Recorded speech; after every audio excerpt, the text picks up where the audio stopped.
Making the long trip to Luton, Matlock looked the better side for most of the game, which remained level at 22 points all going into the last 10 minutes.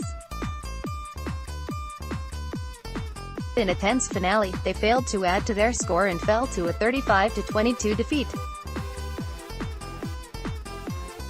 Now they need to regroup for this Saturday's Nottinghamshire, Limncolnshire and Derbyshire Shield final against West Bridgford, which is being played at Boston. Kickoff 3 p.m. Luton might have had home advantage, but Matlock were backed by dozens of excited supporters, who saw their side score the opening try of the afternoon after only 3 minutes. Tom Morton fed Curtis Bolam, whose swift pass found Luke Howard who, in turn, enabled Dan Hoon to race under the posts. Morton added the extras for a 7-0 lead that stunned the home faithful.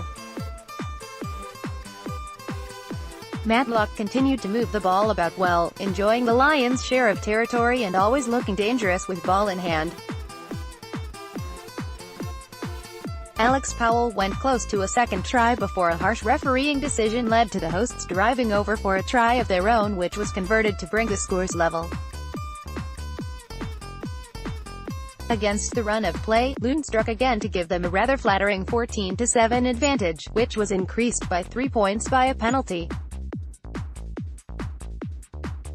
And Matlock's frustration intensified when what looked like a perfectly good score from Simon Wright was ruled out by the unsighted referee, who gave a penalty for offside earlier in the move. They also lost Houghton to a knee injury, but just before the break, Morton kicked a penalty to cut the deficit to 17-10, and after changes had been made during halftime, Matlock came out for the second period with all guns blazing.